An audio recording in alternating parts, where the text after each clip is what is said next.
Welcome to Church and State with Chris Ferrara and Brian McCall, where we usually document the decomposition of church and state, but things look like they might be getting a little better, at least in the realm of politics. We are in the period of waiting for Trump, the interregnum between the election and January 20th, and been a lot of interesting things going on since election night.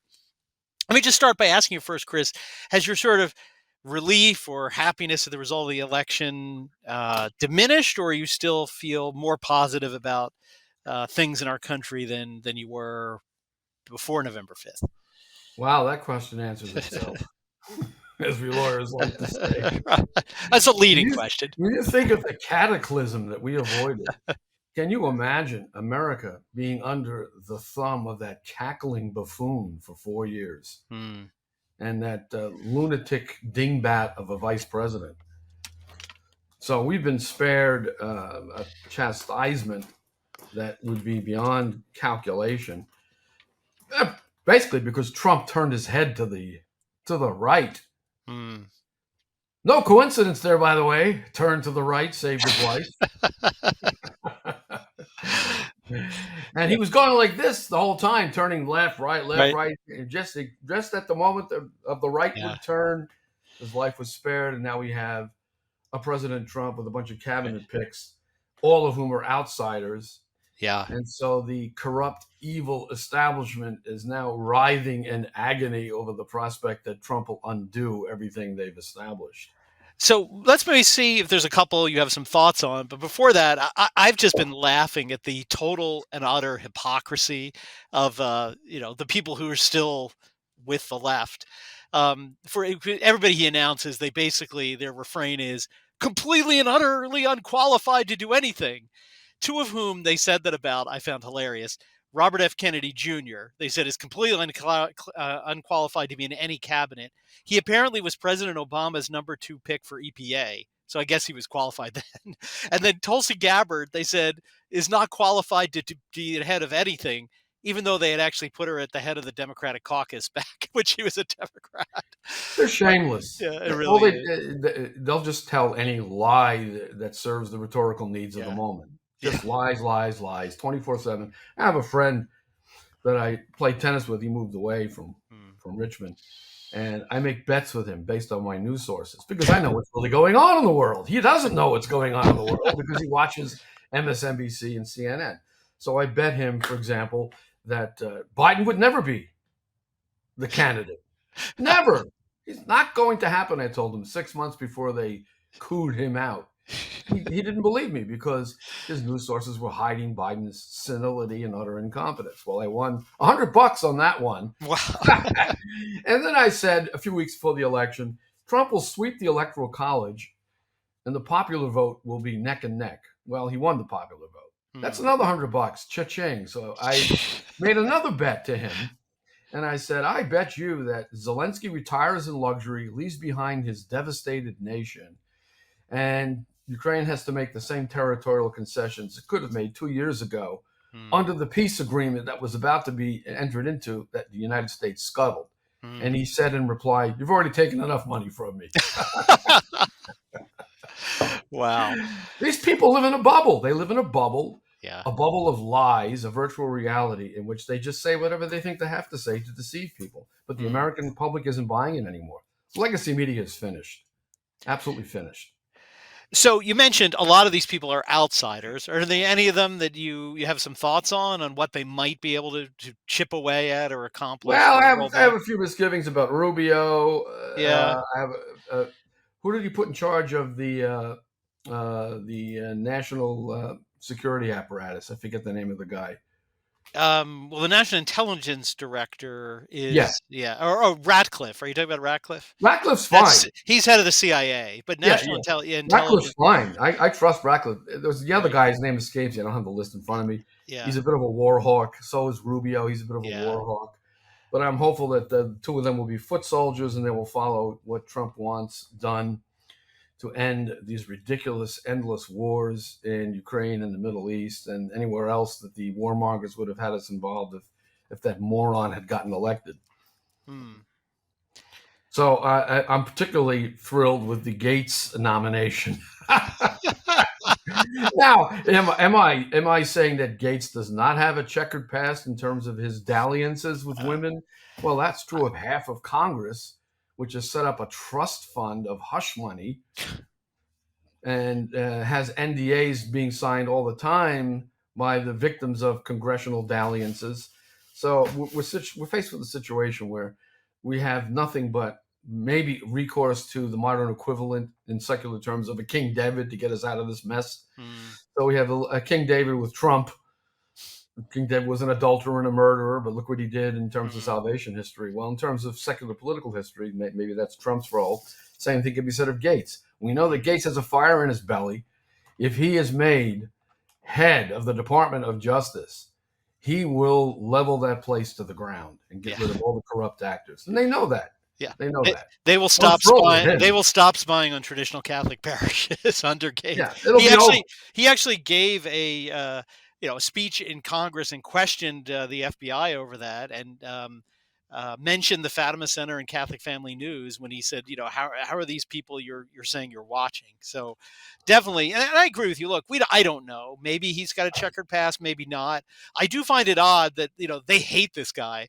The Department of Defense opened an Justice, or the Ministry of Injustice, opened an investigation into him for years, and then just said, actually, nothing to do here. No charges nothing. brought. So, and they would have brought charges. I mean, given the lawfare that they've been engaged in, if they had anything, they had even a remotely colorable claim of criminal activity, he would have been indicted long ago. They found nothing. There is nothing. Yeah. So what we have is a guy who probably engages in sexual activity outside of wedlock, and on that basis, half of Congress would be disqualified. Right. So this is the reality that we live with in this system, that we're dealing with a morally corrupt system. Our duty within that system is to mitigate harm to the common good, and that involves choosing people who are less than stellar in terms of moral fiber.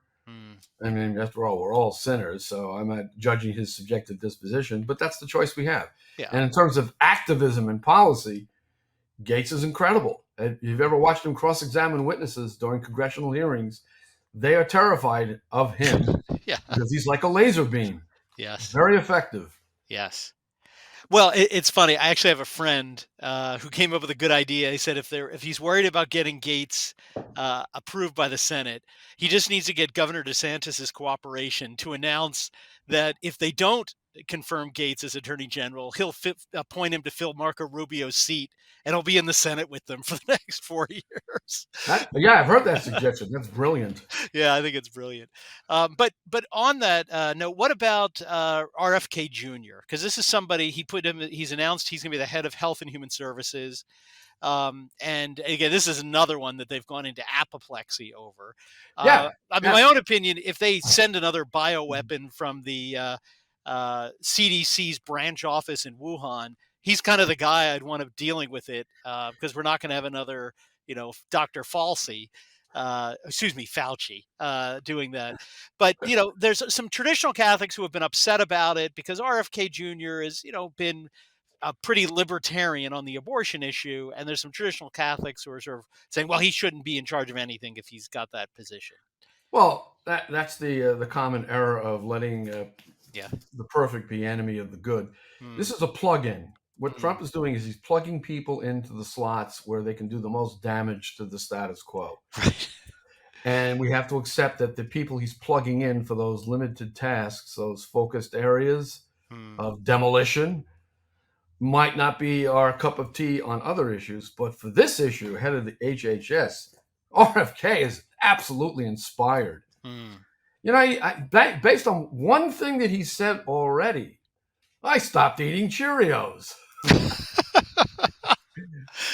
Well, there's hope for all of us. Something like disodium phosphate in them. So I looked at the cereal box for the Cheerios, which you think are reasonably healthy alternatives to sugary cereals. Disodium phosphate, it's a cleaning agent. Well, he gave a talk on a yellow dye that they put in Cheetos, which is a product of coal tar. Yeah. They dye the Cheetos with fake chemicals to make them look yellow. I would never touch another Cheeto.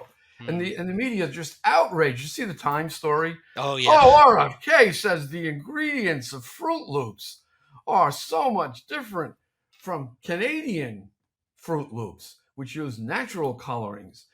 But all he really pointed out was, and then they list the 6 unnatural ingredients. Right. So they call his statement false while proving it exactly true. Yeah. So now they're willing to, these are the granola people who want everything to be pure. These are the vegans. Now suddenly it's a sin to call for purity in the food supply. Right. Again, they're shameless liars and hypocrites. They will say whatever it takes to deceive the people. And now the same people that called Trump Hitler, and a fascist and a homophobe and a transphobe and a threat to the very existence of democracy are now seeking his favor, as we see with Joe and Mika of that Cuckoo Bird Morning Joe show. They went to Mar-a-Lago to make friends with Trump again. It's all lies. They lied about it all. Well, no, you're right. I mean, the hypocrisy of these liberals is really hilarious because essentially they're in their identity politics. They basically hate the lower middle class. So they basically say, look, I want to be able to go to my, Trader Joe's or, my Whole Foods and buy my Whole crunchy, paycheck.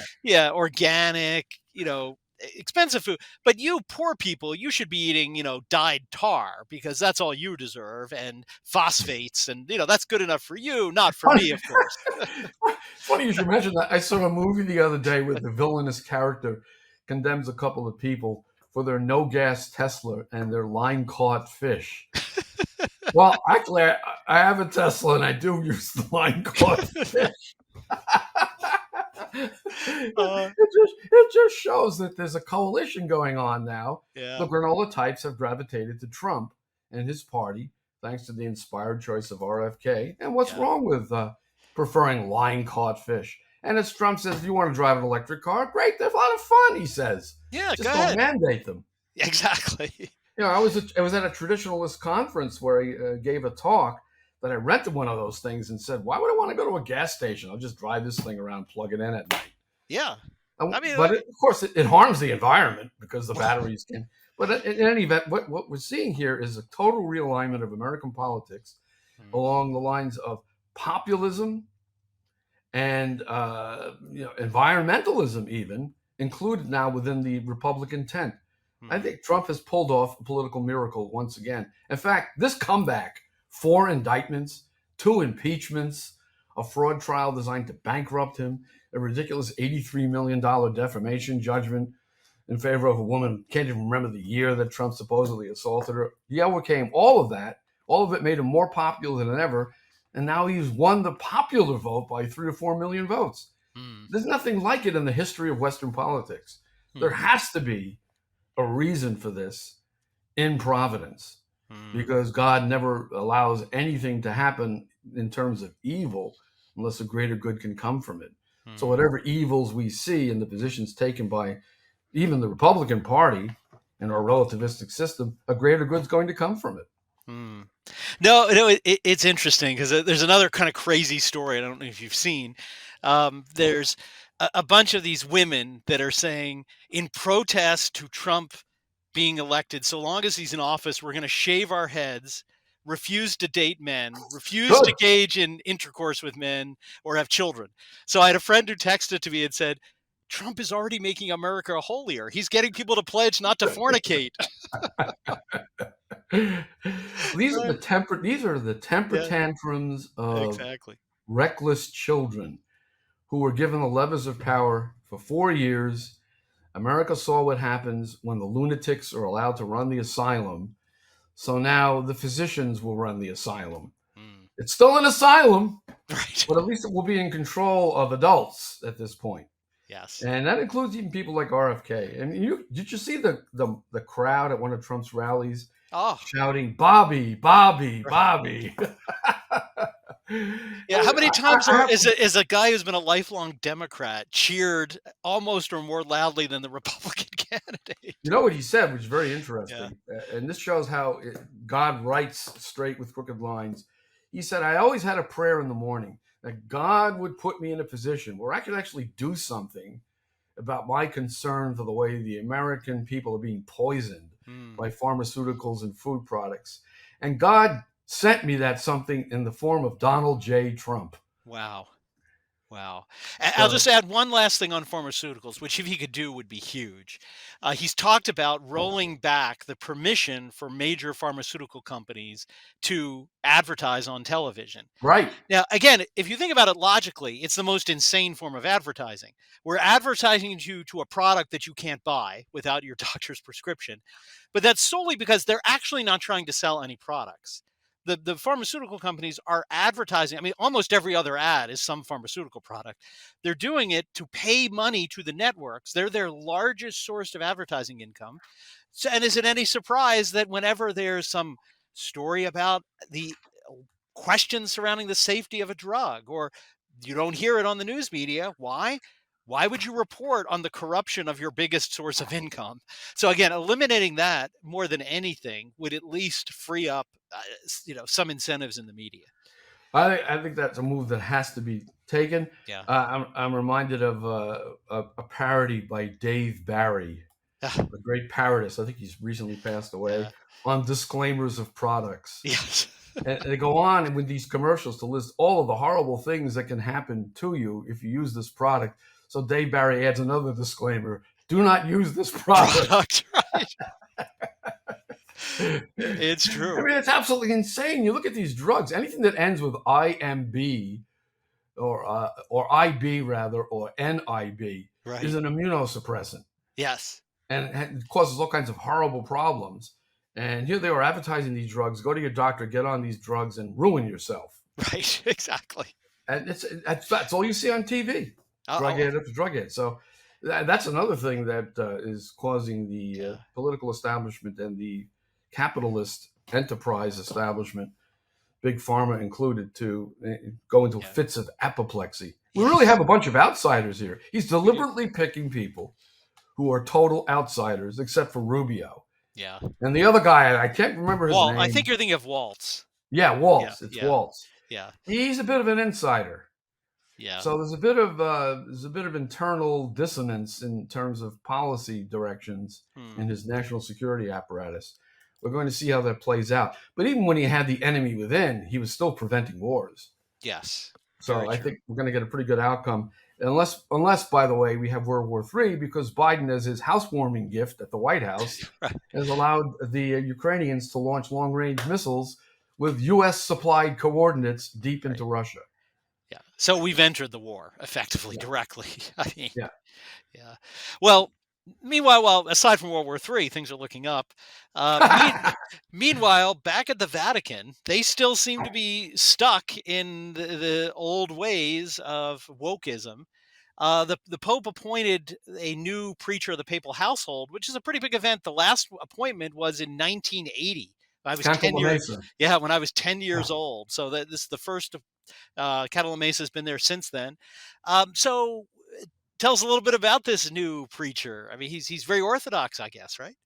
Well, evidence has surfaced of him making statements along the lines of that we should visualize our Lord and the apostles engaging in, I'll let you fill in the blank, which is peculiar to the so-called gay community. Yep. That alone should not only disqualify him from any role in the papal household, which would result in his immediate excommunication. Yet now this is the new preacher of the papal household. We thought Cantalamessa was bad. Yeah. This guy is an enemy within. He's an obvious apostate. And this is who he puts in charge, who Francis puts in charge of papal preaching. What can one say? Well, again, another example, he was caught on video explaining the story where the centurion comes to our Lord and asks him to heal his servant. And he says, based purely on speculations within his own mind, obviously this is meaning that our Lord is sanctioning same-sex relations, because there'd be no reason for a centurion to want his servant healed other than the fact that they were homosexual lovers. Oh, I mean, like... so he's basically a wolf that doesn't even bother with the sheep's clothing. Exactly. He's a wolf in wolf's clothing. We no longer have wolves in sheep's clothing. We just have the wolves running around. Right. Remember what Benedict said: pray that I do not flee for fear of the wolves. Well, he fled for fear of the wolves. Now the wolves are running all over the Vatican. And by the way, that reminds you of the Pope's continued insistence on unlimited mass migration, contrary to the laws of nation states, while he sits in a Vatican enclave surrounded by high walls with the strictest immigration policy in In all the of Europe. world. Right. Unbelievable. Yep. Again, the same type of hypocrisy we see in the secular realm among politicians of the left. Yes. Shameless hypocrisy. He doesn't even care that he's revealing himself as a hypocrite. He's going to preach the leftist political line while living in a way that is insulating himself from all the consequences of that liberalism. Well, give another example of what's going on in Francis's church. Over in Spain, they had a little field trip for the seminarians. So the priests took the seminarians to a mosque and to a Hindu temple. And this wasn't to study the art or architecture. They went during prayer time. And then the priests who were invited in their clerical collars to ask, they were asked to make circles with candles invoking Hindu deities.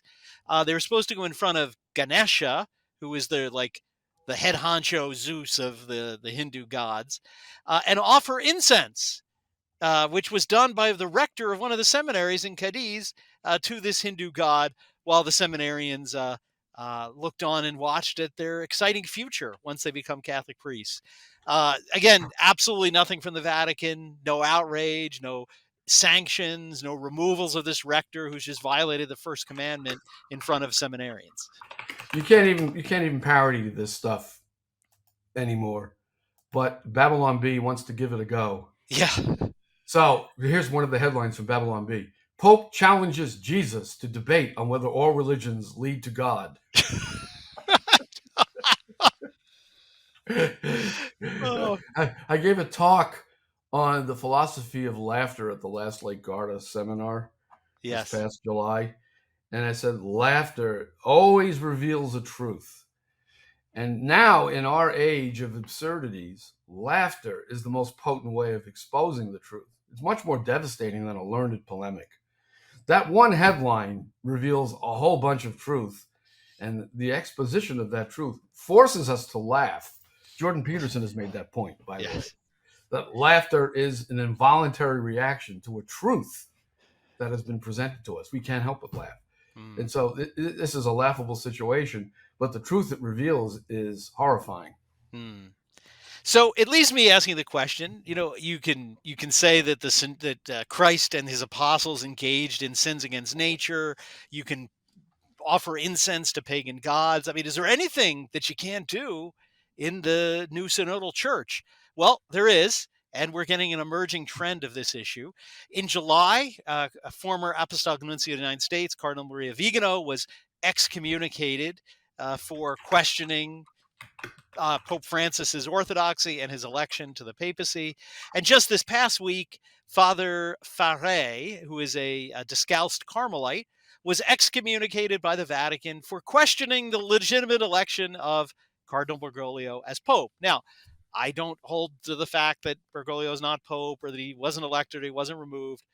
But it seems that the only dogma is extra Francis nulla salus, that the only dogma that's excommunicable is to call into question anything about Francis.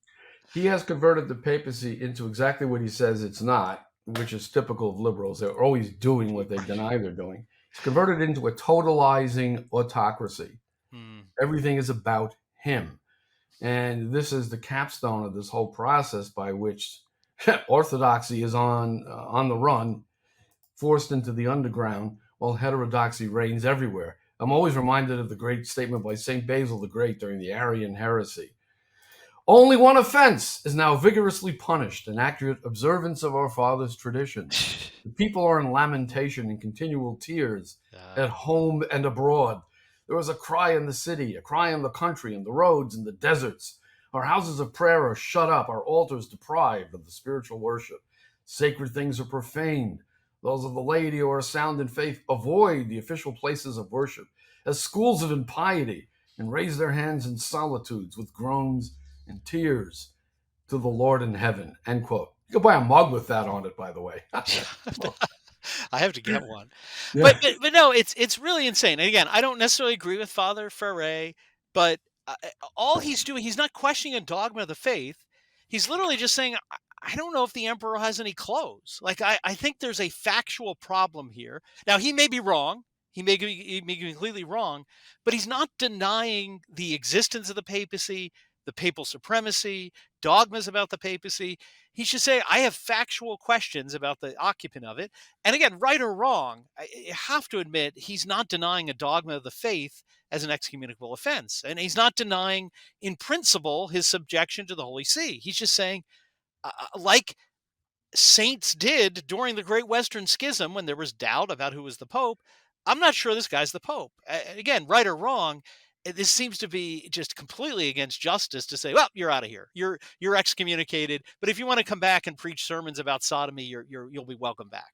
Of course. Now, if you believe in conscience that there's a question about the validity of his election, well, that's a matter of you and your conscience, and you have to follow your conscience. He could be wrong, but it's not an excommunicable offense. He's not denying papal authority. He's wondering if this is the Pope. Right. I happen to think he is the Pope in principle, but in practice, no, he's not the Pope because he acts as an enemy of the faith. There's no question about it. Mainstream sources have long ago admitted this. I'm thinking of one in particular who said that this pontificate, and this was like 6-7 years ago, is a threat to the integrity of the faith. A source that would never have said this before was saying it then, and it's infinitely worse now. I'm amazed that he's managed to cling to his earthly existence this long with all of his ailments. We can only pray that he passes on to his eternal reward, that he repents and achieves the beatific vision, because in the end, that's all that really matters anyway. But think of the damage he's inflicting in the meantime. And this always brings us to the mystery of the interplay between human free will in terms of the failures of the ministers and the salvation of souls. Is it really a zero-sum game that no matter what the failures of the leaders of the church, the same number of souls would be saved anyway, which means the church is irrelevant? Right. This is the great mystery. And we don't know what's going to happen in terms of the crisis in the church, whether an infinite number or a very vast number of souls have been lost because of the failures of the ministers. Well, all we can do is pray that when his number's up, we find somebody who enters into the sacred conclave who's willing to make Catholicism great again. Which reminds me of this awful movie. Do not go to see it under any circumstances. Yeah. I read a synopsis of the plot. I'm not going to go see it. Called Conclave. And it turns out that the conclave features the likely election of a candidate who is hermaphroditic. So they introduce gender uncertainty into the pontificate in this ridiculous movie.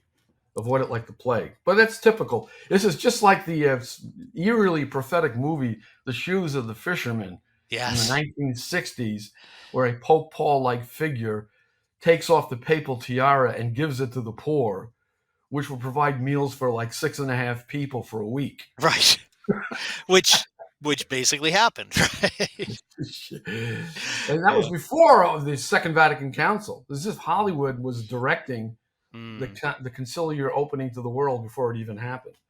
Well, now we see in this conclave a prediction of a church that is opening itself up not only to sodomy in terms of sexual expression, but even this idea of transgenderism, as if there could be such a thing as a transgender person. Well, there you have it. Things looking up on the state and things in the church looking woker than ever. But we'll be back in a couple weeks as we approach the end of the year and sort of let you know what the latest developments have been in the church and state. And just to urge all of you, as the first Saturday of December will be coming up pretty quickly after Thanksgiving, to remember the first Saturday devotions. Remember the Fatima Center's 100 by 100 challenge, getting 100,000 first Saturday communions of reparation. You can find out about that on the Fatima.org website. So thank you, Chris, and we'll see you in a couple of weeks. Yeah, there'll be some very rapid fire developments to talk about, I'm sure. I'm sure. Take care. God bless.